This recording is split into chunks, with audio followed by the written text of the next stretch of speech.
बच्चों अगला टॉपिक आता है हमारा स्वर। उसमें है सबसे पहले स्वर के भेद।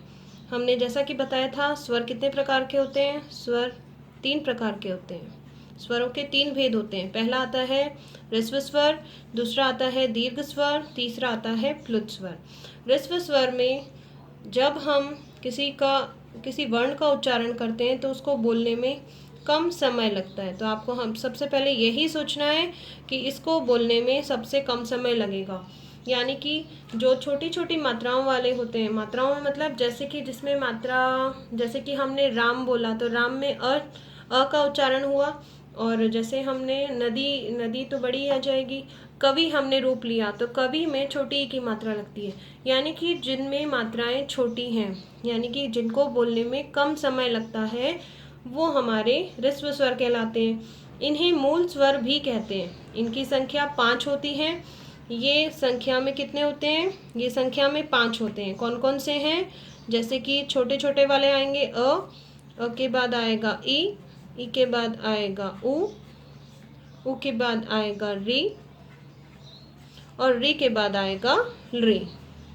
अ ई उ री री, ये 5 जो स्वर हैं इनको बोलने में कम समय लगता है, इसीलिए ये ह्रस्व स्वर कहलाते हैं। ह्रस्व का अर्थ होता है छोटा, अर्थात इसको बोलने में कम समय लगेगा, तो वो ह्रस्व स्वर कहलाएंगे।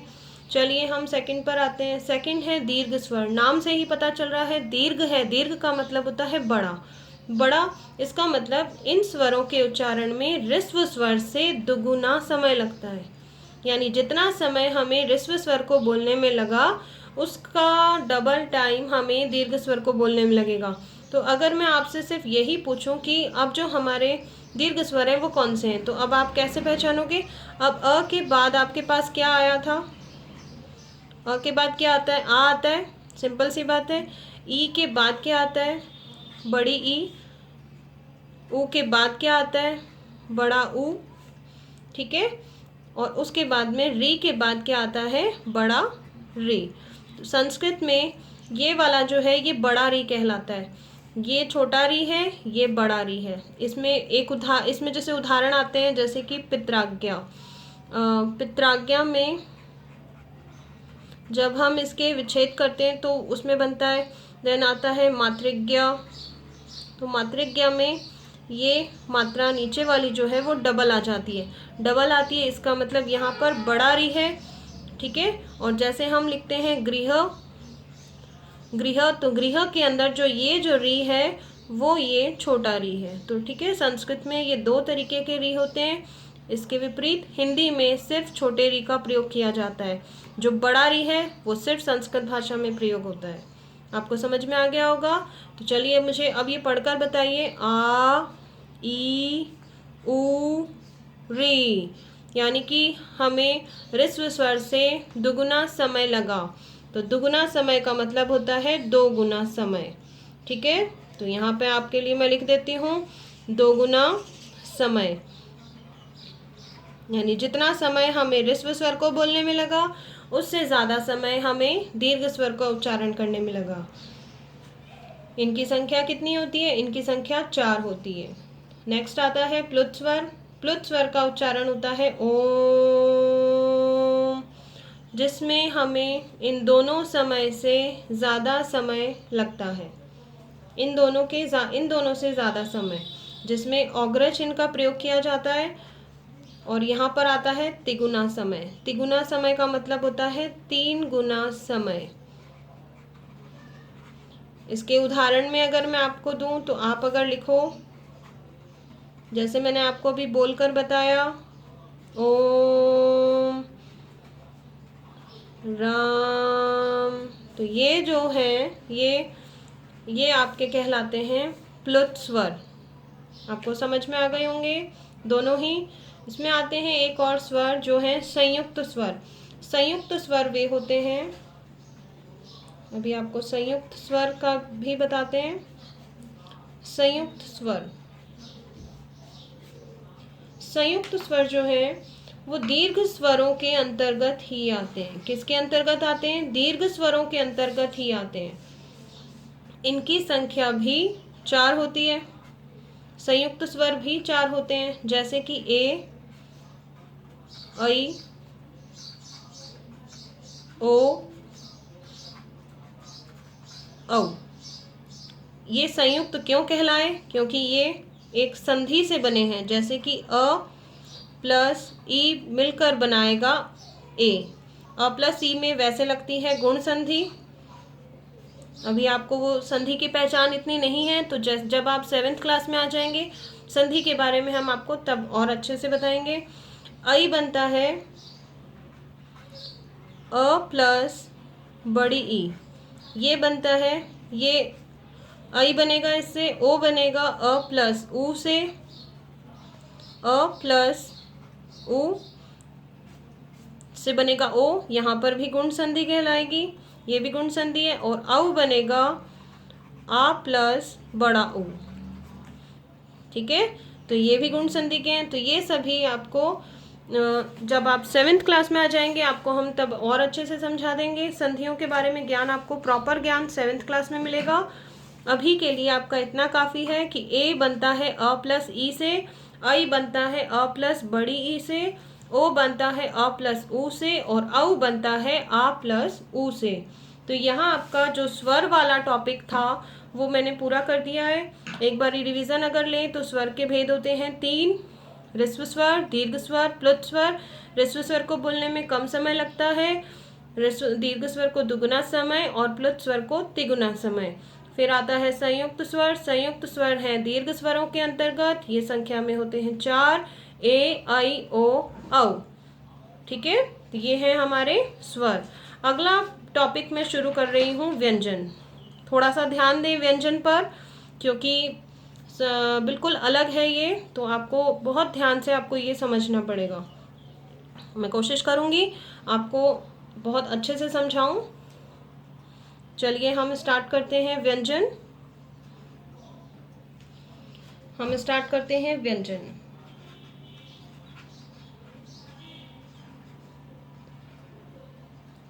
बच्चों, व्यंजन वे वर्ण होते हैं जिनके उच्चारण में स्वरों की सहायता लेनी पड़ती है, अर्थात इन्हें हम स्वतंत्र रूप से उच्चारित नहीं कर सकते, या हम ये कह सकते हैं कि ये स्वतंत्र नहीं होते हैं।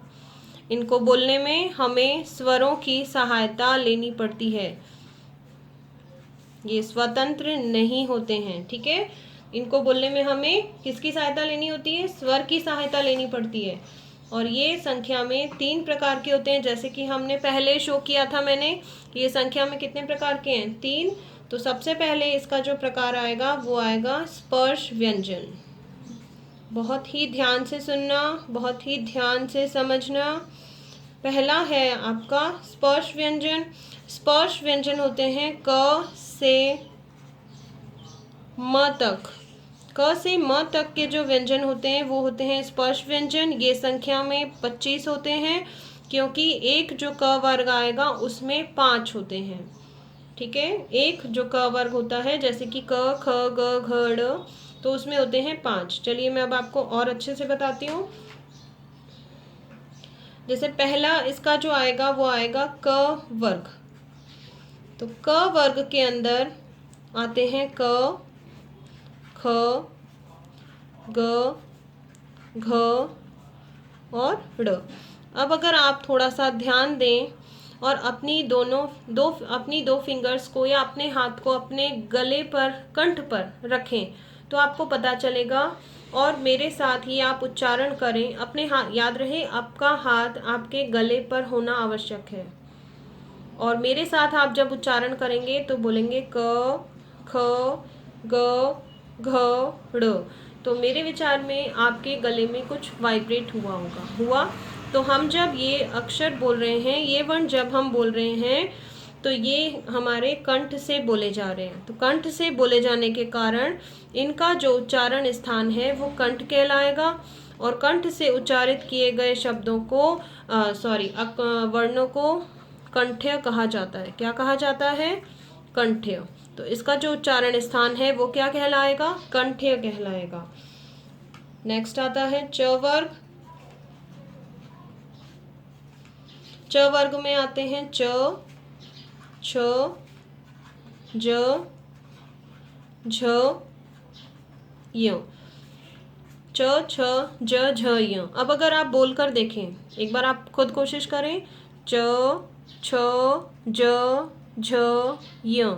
तो अब आपका जो जीभ का हिस्सा है वो ऊपर की तरफ टच हो रहा है। टच होना मतलब स्पर्श करना, इसीलिए इनको स्पर्श व्यंजन कहा जाता है। तो जब हमारा जीभ का हिस्सा ऊपर की तरफ हमारे तालू पर स्पर्श करेगा तो वो जो स्थान कहलाएगा वो कहलाएगा तालु। क्या कहलाएगा? तालु। और तालु से बोले जाने वाले कहलाते हैं तालव्य। तालु से बोले जाने वाले कहलाएंगे तालव्य। उम्मीद है आपको समझ आ रहा होगा। तीसरे नंबर पर आता है ट वर्ग। ट वर्ग में आते हैं ट, ठ, ड, ढ, ण। यहाँ पर आपकी जीभ फोल्ड होती है, ट, ठ, ड, ढ, ण। पिछले हिस्से को स्पर्श करती है या फोल्ड होती है। तो ऐसा हिस्सा मूर्धा कहलाता है। क्या कहलाएगा? मूर्धा। ध्यान रहे, यहाँ मैंने मुर्दा शब्द नहीं बोला है, मूर्धा बोला है। मूर्धा से बोले जाने वाले कहलाते हैं मूर्धन्य। क्या कहलाते हैं? मूर्धन्य। तो ये है मूर्धन्य, और मूर्धा जो है वो है उच्चारण स्थान, और ये है उसके उच्चारण शब्द। नेक्स्ट है त वर्ग। त वर्ग में आएंगे त, थ, द, ध, न। अगर आपने ध्यान दिया हो तो आपको एक ही बारी में पता चल जाएगा कि हमारी जीभ का स्पर्श कहाँ हुआ है। चलिए एक बारी फिर से कोशिश करते हैं। त, थ, द, ध, न। तो यहाँ पर हमारी जीभ हमारे दांत से टकरा रही है। नहीं टकराई आपकी? एक बार फिर कोशिश करिए। तो दांत से टकराएगी, इसलिए वो कहलाएगा दंत, और दंत से बोले जाने वाले कहलाएंगे दंत्य। दंत से बोले जाने वाले कहलाएंगे दंत्य। एंड लास्ट है हमारा प वर्ग। प वर्ग में है प, फ, ब, भ, म। प, फ, ब, भ, म। नोटिस किया? आपकी जीभ टकराई? मेरी तो नहीं टकराई। आपकी? इसमें आपकी जीभ नहीं टकराएगी, इसमें आपके होठ एक दूसरे को स्पर्श करेंगी। अगर आपके नहीं किए, अब आप फिर से आजमाइए। प, फ को आप फ के उच्चारण में बोलिए। प, फ, ब, भ, म। पता चला? अब हमारे इसमें ओष्ठ आपस में टकराए हैं, होठ टकराए हैं। होठों को संस्कृत में ओष्ठ कहा जाता है। तो इसलिए ओष्ठ कहलाएंगे ये। इसका उच्चारण स्थान जो है वो ओष्ठ से है। ओष्ठ से होने के कारण ये कहलाएंगे ओष्ठ्य। उम्मीद है आपको स्पर्श व्यंजन समझ आ गए होंगे। अब देखिए, ये संख्या में है 1 2 3 4 5, यानी कि एक वर्ग में 5 वर्ण हैं, या कहो कि 5 व्यंजन हैं। तो ऐसे हो गए 5, तो इसलिए यहाँ पर आ गए टोटल ये कितने हो जाएंगे? ये टोटल हो जाएंगे स्पर्श व्यंजन 25, क्योंकि एक वर्ग में 5 हैं। ठीक है, तो यहाँ स्पर्श व्यंजन हमारे समाप्त होते हैं। अब आती हूँ मैं अंतस्थ व्यंजन पर। नेक्स्ट है अंतस्थ व्यंजन। चलिए हम इसको पार्टीशन कर देते हैं। क, देन ख पार्ट हम देते हैं अंतस्थ व्यंजन।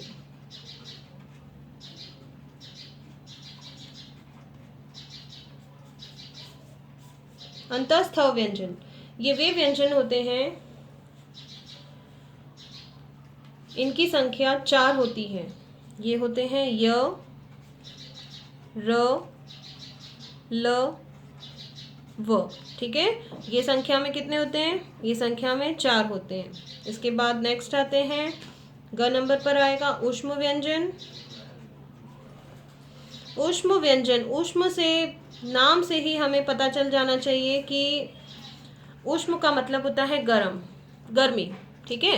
तो यहाँ से हमें ये पता चलना चाहिए कि ये जो वर्ण है इनको बोलने में अंदर से घर्षण उत्पन्न होता है। घर्षण होगा इसका मतलब वो गर्म हवा प्रदान करेंगे। ये भी संख्या में 4 होते हैं। इसको समझने का सीधा सा तरीका है, अपने मुंह के पास अपना हाथ रखिए, थोड़ा सा गैप रखिए और मेरे साथ उच्चारण कीजिए श श स ह। फिर से उच्चारण कीजिए श श स ह। तो मेरे विचार में आपके हाथ पर गर्म हवा टच की होगी, गर्म हवा आई होगी आपके मुख से निकलकर, इसीलिए इन व्यंजनों को ऊष्म व्यंजन कहा जाता है। यहाँ हमारा मैं व्यंजन का टॉपिक समाप्त करती हूँ। उम्मीद है आपको समझ आया होगा। इसके बाद हमारा जो थर्ड पॉइंट आता है, जैसे कि हमने स्वर पढ़ लिया, हमने व्यंजन पढ़ लिए, अब जो थर्ड पॉइंट है हमारा वर्णों का जो थर्ड पॉइंट है वो है अयोगवाह। अब मैं उसको बताती हूँ आपको। अब आते हैं थर्ड नंबर जो पॉइंट है वो आता है अयोगवाह।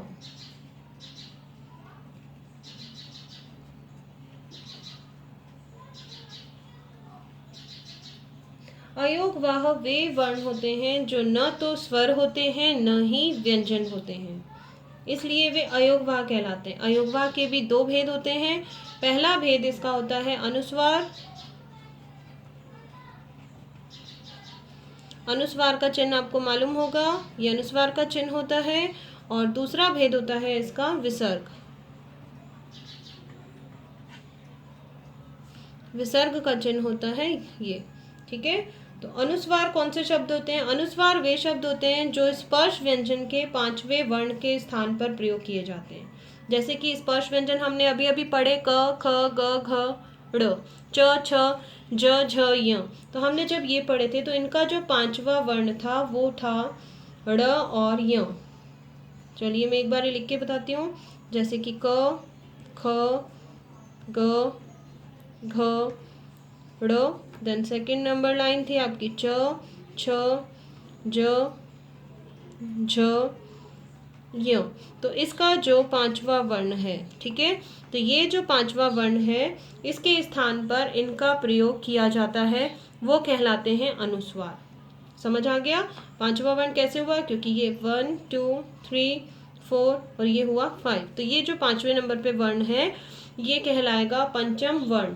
पंचम वर्ण के स्थान पर अनुस्वार का प्रयोग किया जाता है। जैसे कि हमने अगर कहा पंखा, इसके उदाहरण में पंखा, वंश आदि कुछ भी और आगे, ठीक है, तो ये होते हैं अनुस्वार। देन इसके बाद आया विसर्ग। विसर्ग का उच्चारण करते समय ह की आवाज आती है, यानी कि जब उच्चारण शब्द के अंत में ये ह की तरह से होता है। जैसे छात्रः, अतः, क्रमशः। तो ये जो है ये विसर्ग के उदाहरण है, ये विसर्ग कहलाता है। यहाँ आपका विसर्ग समझ में आ गया होगा आपको। इसके बाद मैं आगे बढ़ना चाहूंगी संयुक्त व्यंजन पर। संयुक्त व्यंजन क्या चीज होते हैं? संयुक्त व्यंजन वे व्यंजन होते हैं, चलिए थोड़ा और अच्छे से समझते हैं। संयुक्त व्यंजन यानी कि नाम से समझ में आ रहा होगा, संयुक्त है इसका मतलब उसमें एक नहीं है, एक से ज्यादा व्यंजनों को जोड़कर बनाए गए हैं, ठीक है।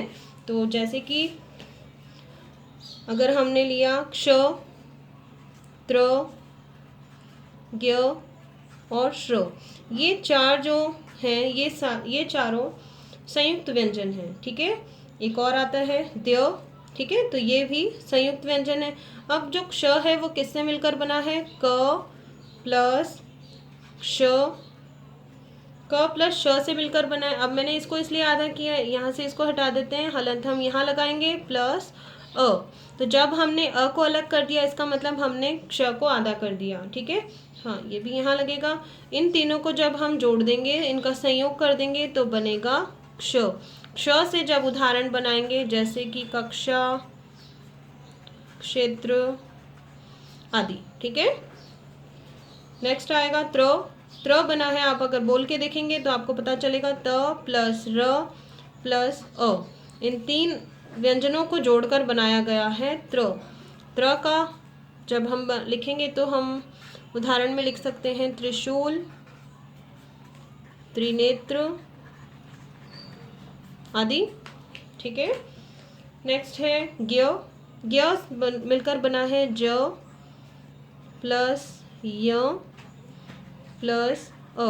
ठीक है। इनसे मिलकर बना है ज्ञ, इनसे मिलकर बना है ज्ञ।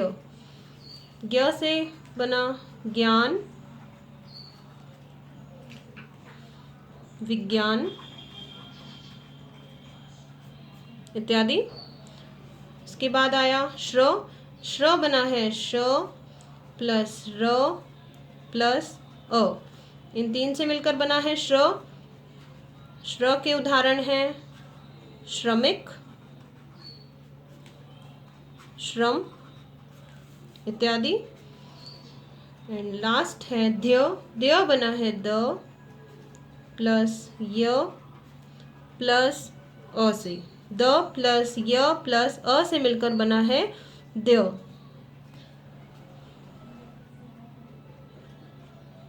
ठीक है। इसके उदाहरण है विद्या। आप विद्या को 2 तरीके से लिख सकते हैं, ऐसे भी लिखा जा सकता है ये। ठीक है। और इसका एक और उदाहरण हम लेते हैं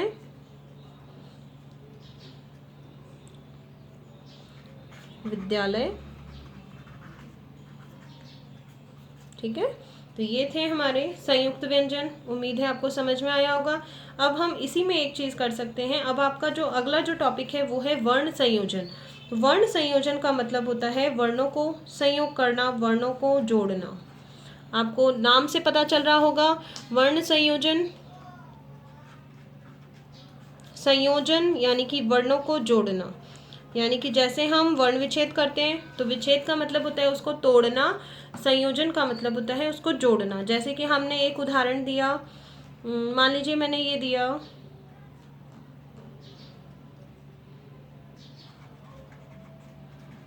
कमलम। कमलम के जब हम इसके संयोजन करेंगे, ठीक है, आपस में जोड़ने की प्रक्रिया को कहते हैं। अब ये तो पूरा कमलम ये जो है ये पूरा जुड़ा हुआ है, तो ये वर्ण संयोजन है। लेकिन जब हम इसका विच्छेद करेंगे तो हम करेंगे क प्लस अ प्लस म प्लस अ प्लस ल प्लस अ प्लस म। अब म के बाद हम अ इसलिए नहीं लगाएंगे क्योंकि यहाँ पर आधा ही है म, इसलिए हम इसके बाद स्वर नहीं लगाएंगे। तो क प्लस अ मिलकर बना है ये क, म प्लस अ मिलकर बना है ये म, ल प्लस अ मिलकर बना है ल, और म आधा था इसलिए यहाँ पे म आधा रह गया तो बना कमलम। तो ये जो शब्द है ये है वर्ण संयोग और ये है वर्ण विच्छेद। इसी के साथ मैं पाठ समाप्त करती हूँ, लेकिन उससे पहले मैं आपको वर्ण विच्छेद 1-2 और बताना चाहती हूँ, आपके लिए थोड़ा और इजी हो जाएगा। मैं यहाँ आपको वर्ण विच्छेद थोड़ा और विस्तार से समझाना चाह रही हूँ। तो चलिए हम एक बार फिर से शुरू करते हैं। वर्ण विच्छेद। वर्ण विच्छेद हमने इससे पहले पढ़ा था वर्ण संयोजन। वर्ण संयोजन था विच्छेद को जोड़ देना। वर्ण विच्छेद का मतलब है जुड़े हुए को तोड़ देना, यानी कि स्वर और व्यंजन वर्णों को अलग अलग करना ही वर्ण विच्छेद कहलाता है। जैसे हमने पहला लिया बालकः। इसका बहुत सिंपल सा तरीका है। सबसे पहले आप उच्चारण करके देखिए। सबसे पहले आप एक एक अक्षर को उठाइए। जैसे कि मैंने सबसे पहले उठाया बा, तो बा को जब उठाएंगे तो आप बोल कर देखेंगे ब, तो इसमें आपको जो उच्चारण की आवाज़ आ रही है वो आ रही है अ या आ। यस, इसमें आ की उच्चारण की आवाज़ आ रही है, इसलिए यहाँ पर बा बना शब्द। इसके बाद अक्षर, फिर आया ल, तो ल बनेगा ल प्लस अ, और उसके बाद हम उठाएंगे क को तो बनेगा क प्लस अ, और इसके बाद में हमने अगर यहाँ विसर्ग लगाया तो इस अ के बाद में हम यहाँ पे विसर्ग लगा देंगे। अब जब हम इसके पेयर बनाते हैं, जोड़ा बनाते हैं, तब ब प्लस आ मिलकर बनता है बा, ल प्लस अ मिलकर बनता है ल, और कह क प्लस अह मिलकर बनता है कह। अब हमारे को समझ में आ रहा होगा, बालकः शब्द बन गया हमारा। इसको कहते हैं वर्ण विच्छेद करना। वर्ण विच्छेद को हमने जोड़ दिया तो ये वर्ण संयोजन कहलाया। अगला अगर मैं लूँ, मान लीजिए मेरा नाम, चलो अपने नाम का करते हैं। मेरा नाम है सपना, ठीक है।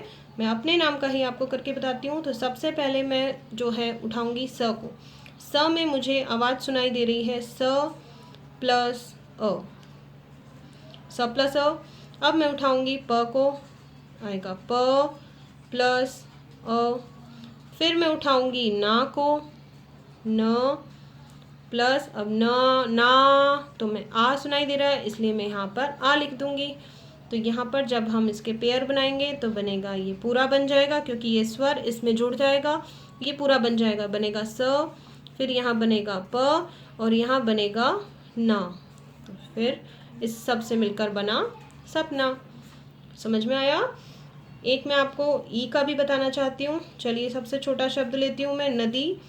अब मुझे नदी का हम सबसे पहले न उठाएंगे। न उठाया हमने, न प्लस अ।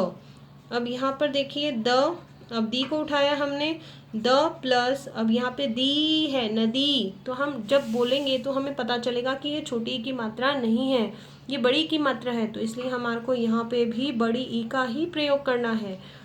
बना न प्लस दी, नदी। अब अगर मैं आपके सामने लेती हूँ कवि, तो कवि हो गया छोटी की मात्रा का शब्द। इसका मतलब क प्लस अ, ये बना क प्लस व प्लस, अब छोटी की मात्रा है इसलिए यहाँ पर भी मैं छोटी का प्रयोग कर रही हूँ, तो बना कवि शब्द। उम्मीद है आपको वर्ण संयोग और वर्ण विच्छेद समझ आ गए होंगे। इसी के साथ ये पाठ पूरा समाप्त होता है।